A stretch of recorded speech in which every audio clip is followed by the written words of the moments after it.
Good morning, gentlemen. So if you've arrived here, you must have a Miata, you need a timing belt change, you have a leak, you have a miss, you have some kind of problem with your car. You know, who knows, right? I want to do a little bit of setup on this video. This video was actually shot 3 years ago. So we're in October of 2019. So 2016 is when we actually did the work. The reason why I never released the video was I shot so much of it that I think it overwhelmed me, right? I don't think my editing chops for video were quite there. At least I'm a little bit better than I was back in the day, right? And it was just too much, and I never, assembled the thing. But I went back and I looked at it. I thought, I might be able to do something with this, and somebody would get some value out of it, including the mistake that I am going to show you in this video, where this car did not start after we have done all of this planning, all of this work, all this expense, and the car doesn't start, right? Fear not, I'm going to fix that sin at the very, very end and show you what I did, how I did it, and the mistake that was made. So it's all there. Don't you worry about it, right? So here it is. We got a couple projects coming up. My often featured Chevy 2500 HD pickup truck, I no longer own that, and it sort of had a cascading failure and we got rid of that. So now I have a Ford F-250 Super Duty, and I'm in the process of cutting some video on that. Evan's got a ball joint that needs to be swapped out on a Chevy truck, so we got that one coming. And I think we're going to get back on his jet ski. We did a video a long time ago on his jet ski, and we never really quite got it working right. He sold his boat, so now he has one option to get to the lake, which is this jet ski that doesn't really operate properly, and I'm really looking forward to it. I hope we solve the problem, right? And we'll cut another video. I'm almost sure of it. But that's really the project I want to work on. I don't want to do his ball joint. I don't want to do it, right? So hopefully he gets the jet ski out. And he's keeping that in my boat storage now too, so the thing is in the way. I'm going to take my truck now. I'm going to go pull my boat back to the house, do some maintenance on it, clean it up, charge up some batteries, and hope you enjoy the video.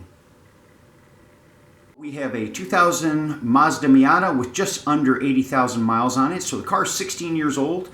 It is a pretty significant oil leak, and it also has developed a miss. The further symptoms that it has are that it looks like it's leaking oil between the transmission and where the engine come together. However, the cylinder head cover gasket is been shown to be leaking, so we're going to replace that. And of course it has this annoying miss, and that is because cylinder number 4 and 3 both have oil in them. I tried to clean them out so I could just get out of that miss situation and still drive the car.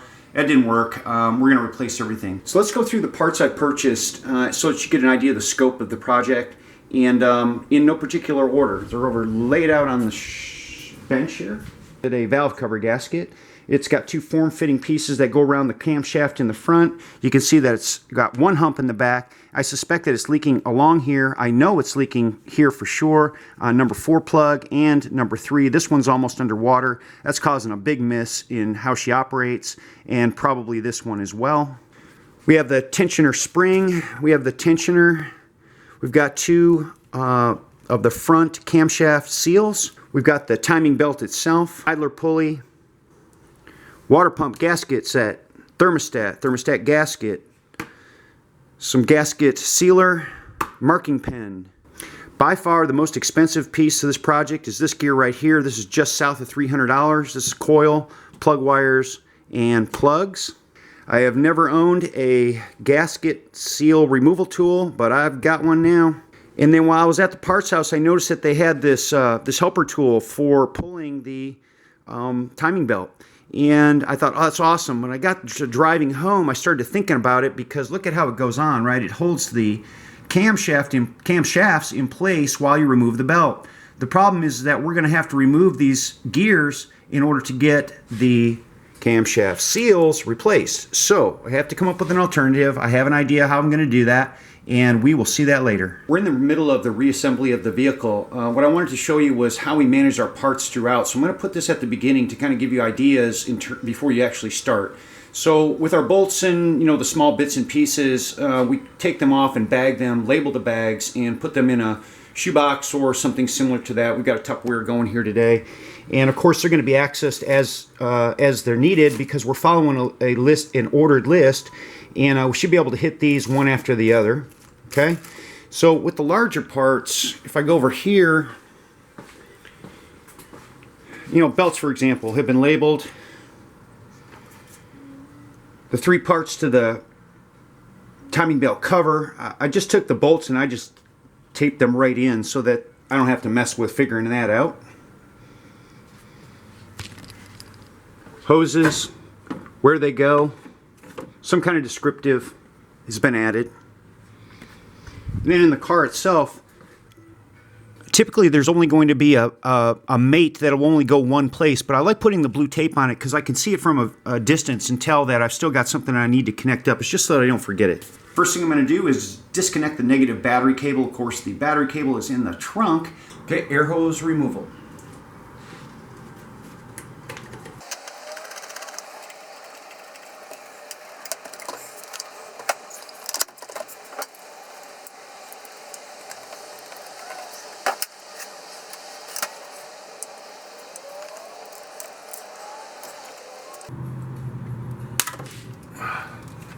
You can see that that's all cracked up dry. That's a replacement right there. Next is plug wires and plugs. Plug wires only fit one way. Thing of it is that they have to be in the order when you get back here to the coil. So this is going to 4, this is going to 1, this one's going to 2, and this one is going to 3. In this case, these are labeled. On the new set, I don't believe that they are. Could be wrong, but that's how they go. Let's take a look at numbers 3 and 4. So that's already been cleaned about a week ago, and you can see trying to poke the camera down in there. Trust me, there's oil. And then this one I think is probably in the worst shape of all of them.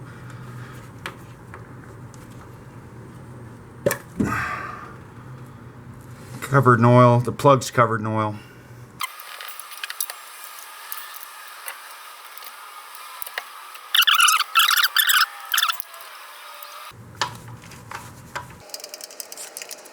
One of these is 4 spark plugs. You can use a piece of vacuum hose to get it out of there. You see that thing coated with oil? That's number 3. Number 4 is even worse. Getting ready to pull the coil out, so let's talk about it where we can actually see it.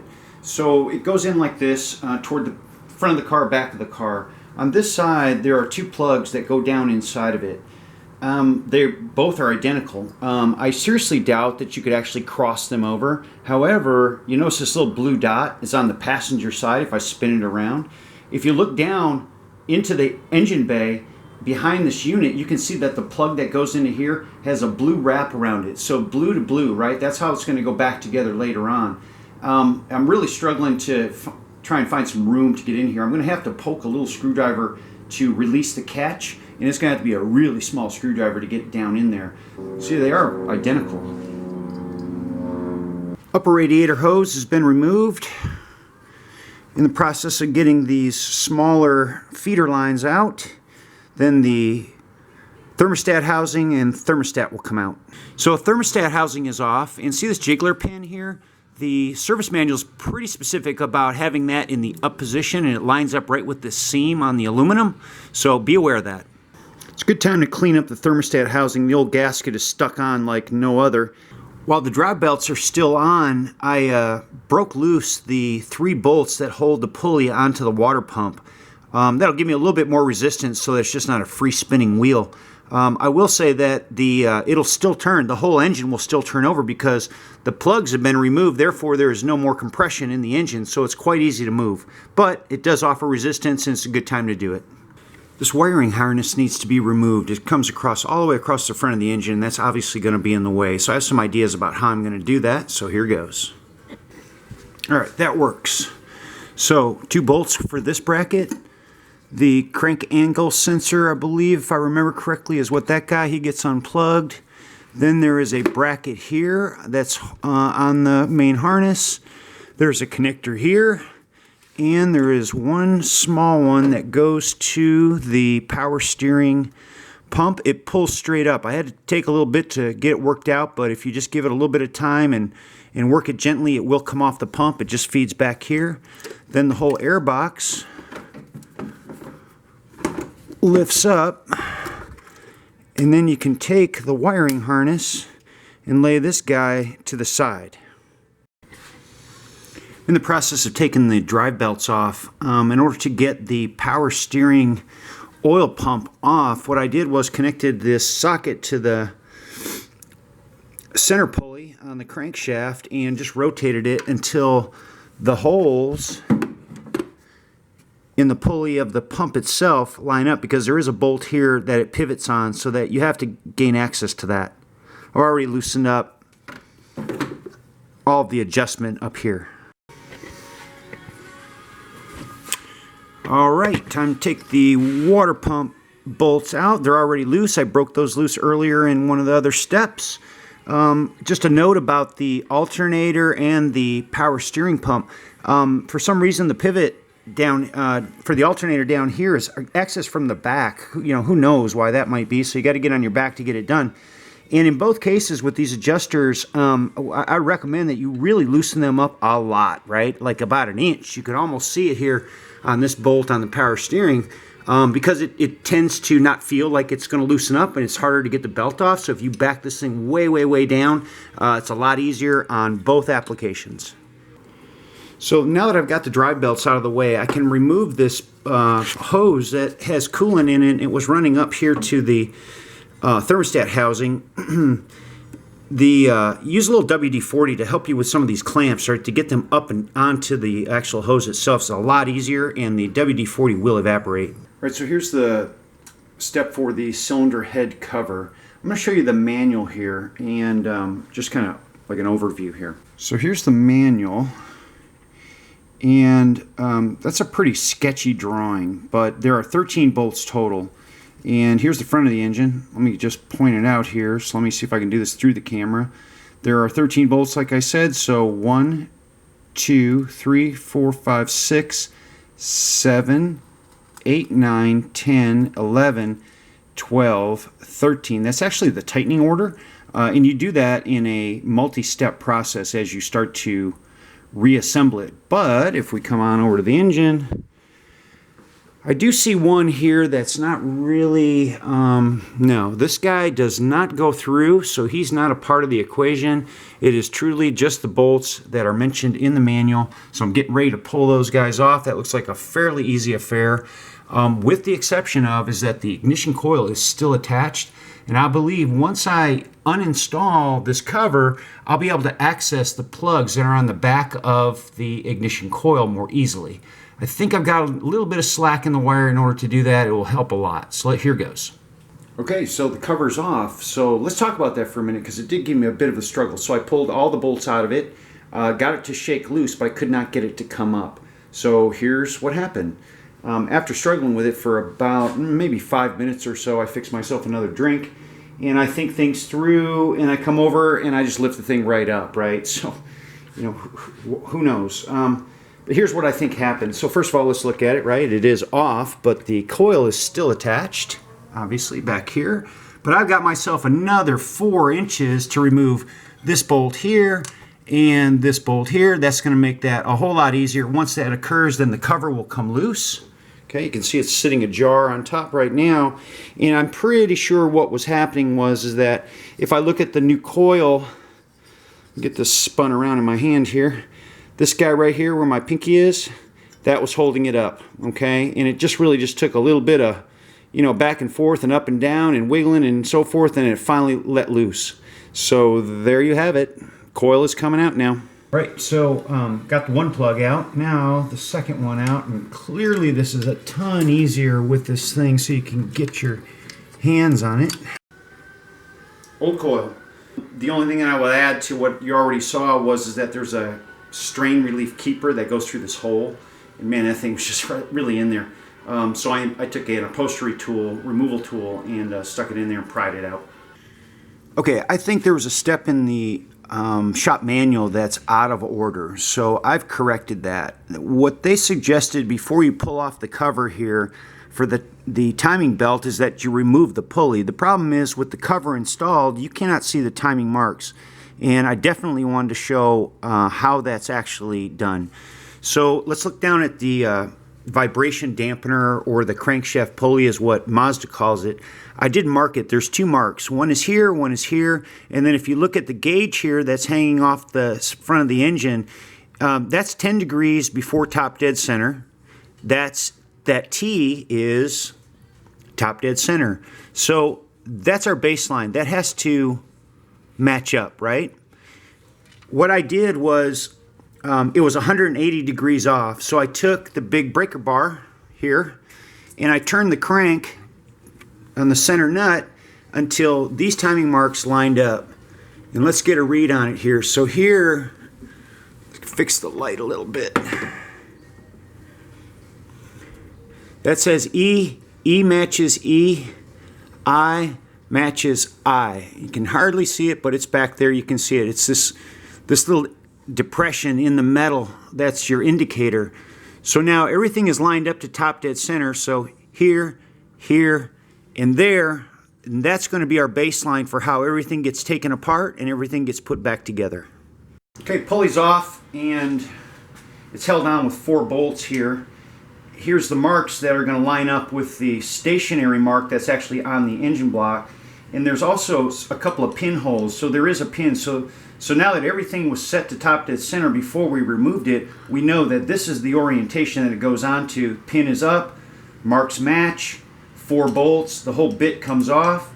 Then there's this plate behind it, and it also lines up with this pin right here.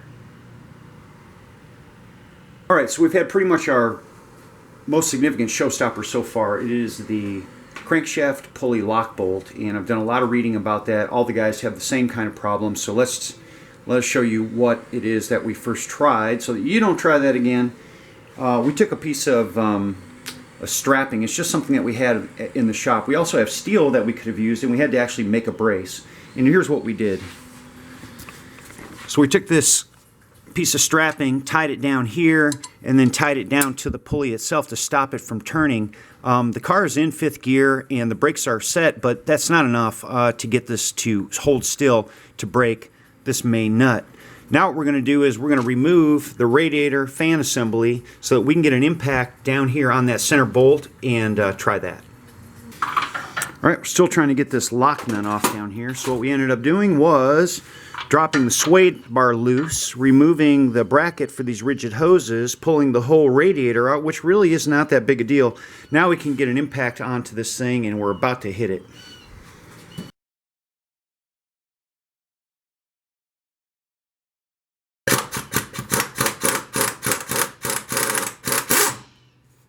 Whoa.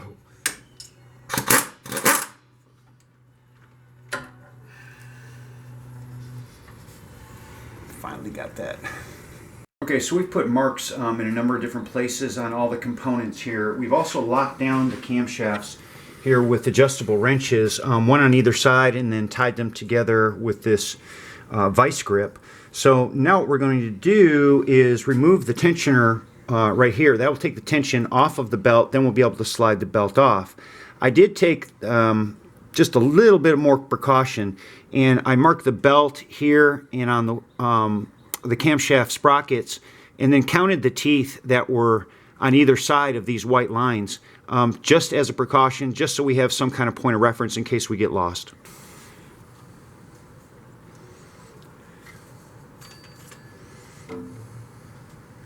So part of the service is that we're going to replace the water pump. We've already taken off the camshaft sprockets. We'll do the seals here in a minute. Evan's removing the plate that's covering up the water pump. Water pump is out. We're going to take this inlet and remove it. We actually have a new gasket that came with the pump. There's also another one on the back side that we're going to replace, and we replace this piece of rubber that goes along the top of the pump. Camshaft seals with the seal removal tool. This one's done.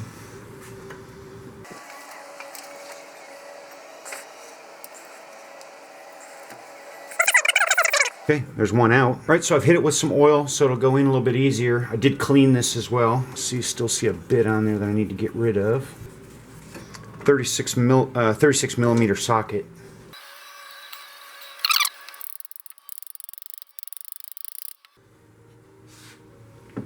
All right, Evan's putting the radiator hose back on. We just got the water pump in, and there are 4 primary bolts that hold it together. 1, 2, 3, 4. We torqued them to, the spec is 19 to 25 newtons. We got it right in at 22.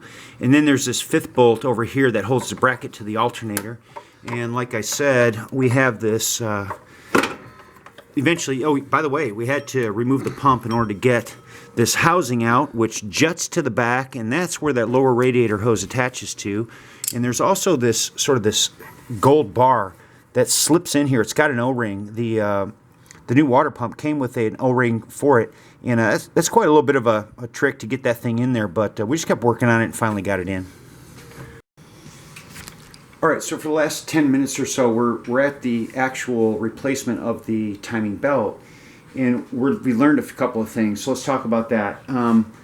So if you look down in here, what we have found is that if we snake it down or along the lower gear down here, come up, the tensioner spring is disconnected, so that is completely open, tensioner. We come up and around here, and then once this is all on, then if we try and bump it on top of this smooth pulley for the idler, it works much better. The problem that we're experiencing right now is that we'll find that this thing will actually jump on us, right? So we're in the process of kind of experimenting. We've done this like 4 or 5 times now, and we're getting very, very close. Maybe a tooth off now, we're not sure. Well, let's talk about it. All right, so let's close out the timing belt itself. We really struggled with that to get it properly aligned. What would happen was that every time we lined it up, because the camshafts were locked down, we would go ahead and put the belt on, and then the drive shaft would move, or the actual crank itself would move. So what we ended up doing was that we tightened everything down, right, and to spec, and then we ended up sort of symmetrically placing the belt on, starting at the bottom, and working our way up, and we would leave it off of the tensioner and the idler. We put the belt on here, then we worked our way into this area here. So the spring was actually installed, and we tried it a number of different ways to get this off, but we were always 1 tooth short of where we needed to be. Something would always move. So it's actually in gear right now too. That helped us a lot. It was just something that we had to learn and work out, but I feel very confident now that we have this thing timed. We also made these backup markings, right? So we put, markings everywhere in order so that we wouldn't lose track in case we lost a marking or something. But we referenced these that we put on the camshaft and the camshaft bearing cap back here a number of times to make sure that we were okay. We have one over here as well. Everything is lined up absolutely perfect. The belt is nice and tight, exactly where it should be. We counted teeth from this mark to this mark before we removed it, then we counted teeth after we put it in. We came up with the exact same number, and everything is where it needs to be. Now we're going to start putting back sort of maybe the more mundane things, but that was a big relief off my shoulders. All right, so the cover is in. I have hand tightened all 13 bolts, and I borrowed a page right out of the playbook so I can keep track of the pattern. But I'll draw it for you with my finger just so you know. 1 starts here, 2, 3, 4, 5, 6, 7, 8, 9, 10, 11, 12, 13. And I have the torque wrench set to 5 newtons right now.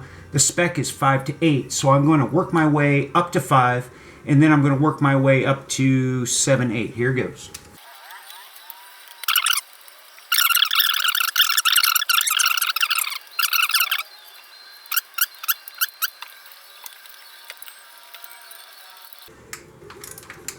Going to 8.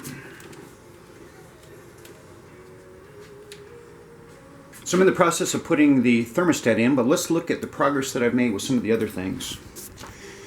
Drive belts are on. Pulley's been installed and tightened on the water pump. I reattached the main harness all the way back and across here. Brought all these guys together, and that's done. So now back to the thermostat. And the instructions clearly state that the jiggle pin on the thermostat, this is the old one in my hand, must be pointing up, okay? Notice the difference between the two, right? So I did call the parts house, and I did ask them, did you give me the right part? They only list one part number for it. So evidently there's been a change in engineering in terms of how that's actually done. So the jiggle pin still must be in the up position, and there is an arrow right here that you probably cannot see. Just trust me, it's there. That's how it goes. All right, radiator fan assembly is in. It couldn't be any easier. There's just 2 wires that connect to it on this side and then on the AC condenser side. So that one is done. I've got all the hoses all hooked up down below and so forth. Now it's time to put the spark plugs in. Let's take a look.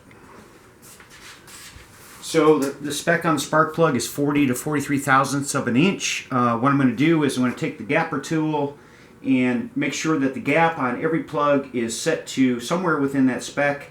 And then I mentioned this in the beginning that I use this in order to start the threading of spark plugs so that I don't cross thread and strip the head. That'll get them all done. I'll do all 4 and then I'll come back and torque them to spec. Okay, we have added a gallon of antifreeze to the radiator. I replaced 1 hose here to the top with some hose that I had in the shop, left over from an old other project, and we are ready to go. And gentlemen, this car is not going to start itself, is it? Let's go do this.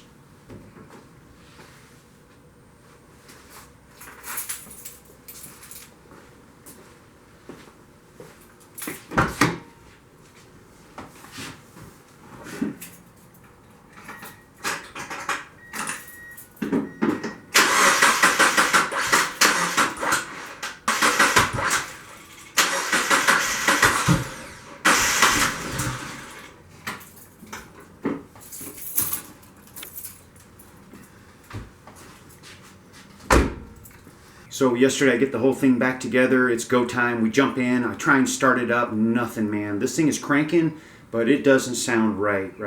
I give it 3 tries and I stop and like, I have messed this thing up, right? I have totally messed this up. I get online, I start to look around, and I find Mike Miata King. And Mike has a video that goes through a number of common problems with changing timing belts. And he has it all laid out nice. It's really, really great. And if you'll notice here, this is the big pulley for the crank, and there is this plate that goes behind this. He says, well, you got to have this right? And then he moves on to the next subject, and I start to wonder, did I get it right? I wasn't sure. So what I did was the next day I went and watched my own video. There was 10 seconds where I captured myself actually adding this plate to the car, and I scrubbed it back and forth, and finally came to the determination that I had put this on backward. This disc spins, and these little nubs that stick up, probably hard to see, but there's four of them. There's a sensor down on the crank angle sensor, right?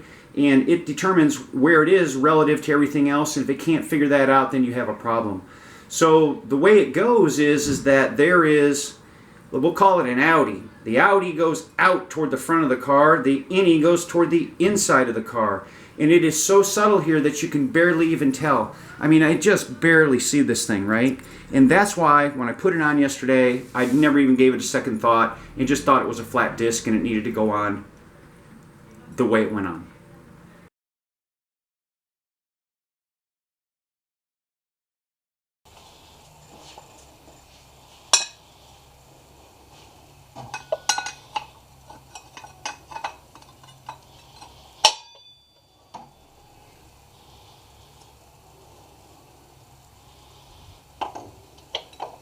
All right, gentlemen, it's go time, and this car's not going to start itself. Let's see what happens.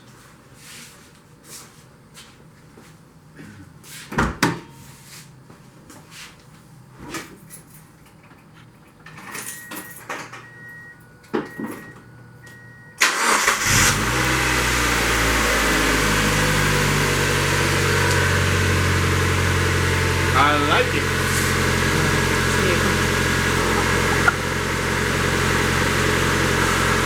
Alright, we'll let it run, get hot, top off the coolant, and take it for a test drive. I was talking. Gosh, I did not hear anything or think anything.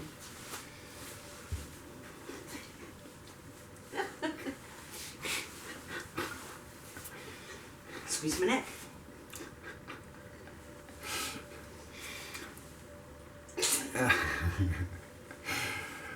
Good morning, gentlemen. Up and make it sound like I actually want to be here. A little funeral like when I was talking.